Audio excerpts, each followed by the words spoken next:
Hey 4xe fans, I sat down recently and was looking through all the paperwork that I have on my Jeep Wrangler 4xe. I have kept a file since I bought it, and every repair, every aftermarket thing I do, everything I do to it goes in that file.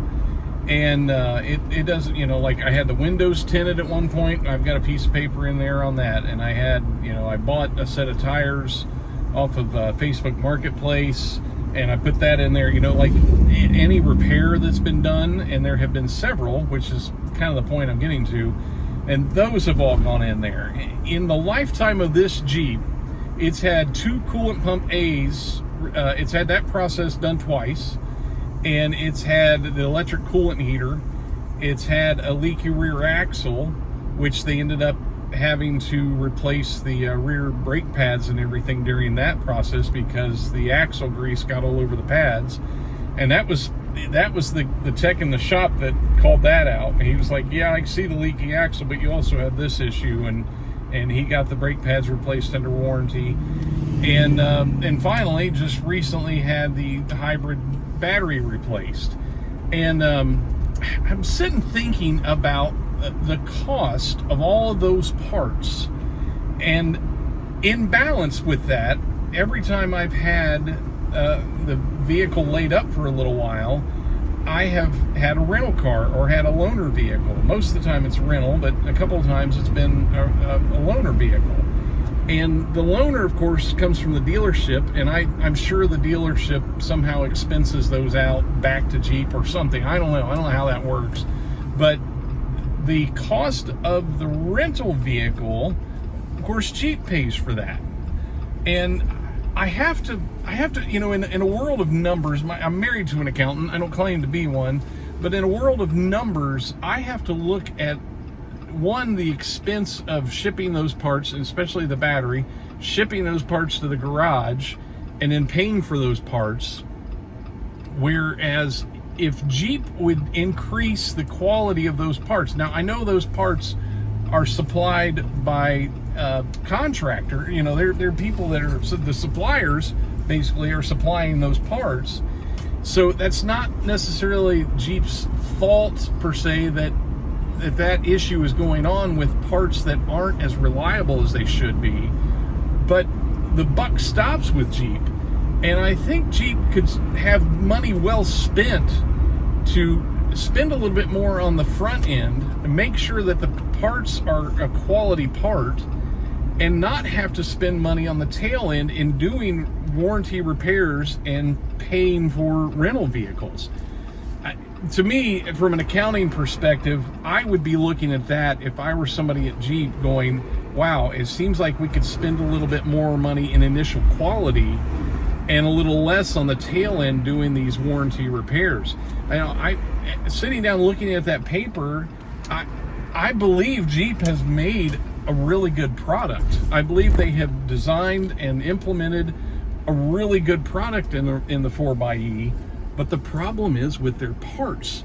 And there's just something frustrating to me about that. And it's not something where I point the finger at Jeep, although, like I said, the buck stops with them.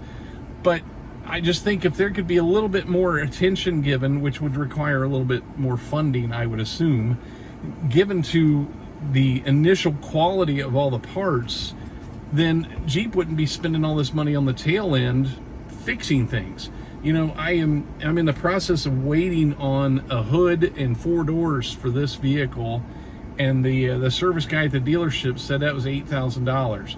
Now, we really don't know what the price is on the hybrid battery. It's listed anywhere from $14,000 to $16,000 in the Mopar catalog, but I would actually be surprised if it costs that much, because if you figure the average price per kilowatt hour right now is somewhere under $150, I can't imagine that battery is actually that expensive. And I could be totally wrong.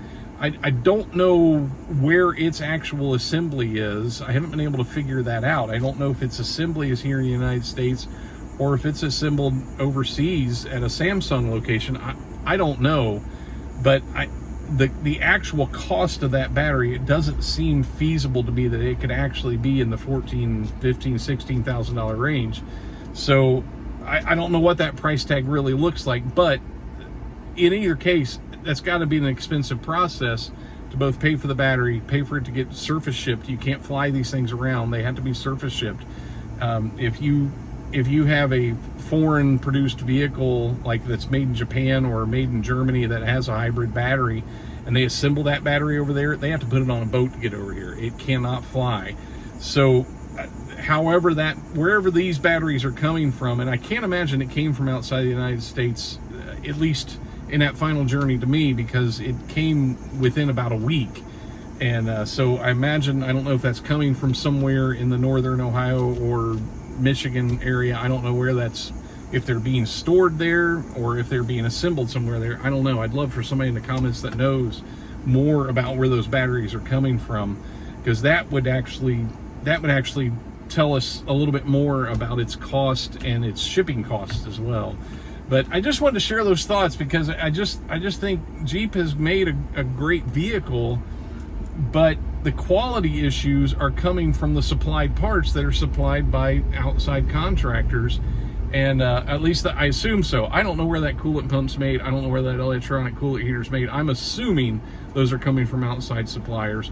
I know some of the hybrid systems were a company here in Ohio somewhere, but I don't know the source of all of those parts. I haven't really done the research. I want to think it's a supplier, and that it's not Jeep that's dropped the ball, but it's these suppliers that are causing these quality issues.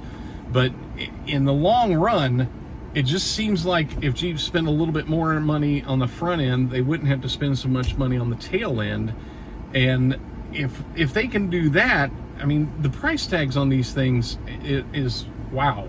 I mean, I'm glad I ordered early and bought early, because this thing at the price I got it at, and I got a pretty good deal, was still in my discomfort zone.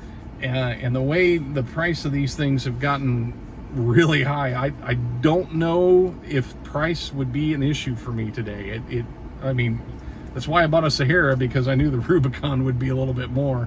But it's just an expensive vehicle to then turn around and have quality issues. And what is that cost? You know, somewhere Jeep has to make that money back. I mean, my wife is an accountant.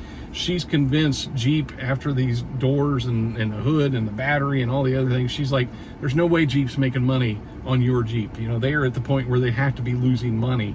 And Jeep can't lose money. You know, you can't continue to lose money over and over and over again on different vehicles. So, you know, I really feel like it would do the customer a favor and help bring down costs if they could invest a little bit at the head end and produce a better quality vehicle by demanding more from the parts suppliers.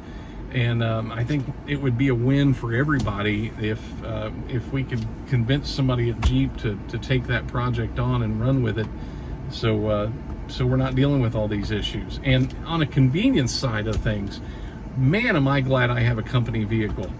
And I don't say that flippantly. I mean, I have a company vehicle that I can drive every day to work. If this was my daily driver and I was depending on it, like I was reading a post by one young lady who, she's a single mom, she's got 2 kids. This vehicle is her only vehicle that she has. I mean, she doesn't have another vehicle. I mean, in my family, we have 4 vehicles plus my company vehicle. So if I needed a backup, I'd have one.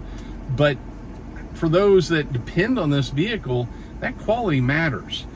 You know, right now, my 21 Jeep has spent more time in the shop than our 2019 Honda CR-V, my son's 2018 Mini Countryman, and my other son's 2013 Honda Insight.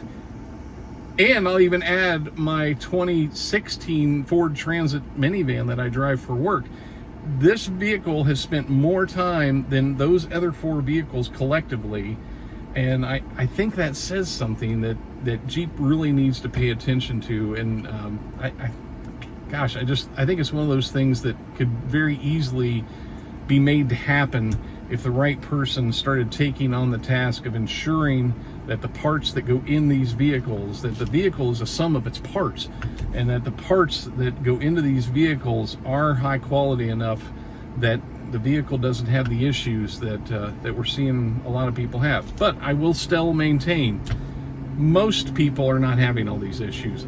I have had, I guess I've drawn the short straw in that I've had the two coolant pumps, the coolant heater, the battery, the axle, and I guess that's just my luck. But there are people with 21s who are having zero issues and are not having the battery issues that some of us with 21s are seeing. So I still maintain that the percentage of people that are having issues is low, but I don't know that it's low enough for us to completely ignore that and not express a little bit of frustration in that process. You know, that just is what it is. So didn't mean to make a bummer video, just sharing some thoughts. I'd like to hear your thoughts down in the comments below. Thanks for watching.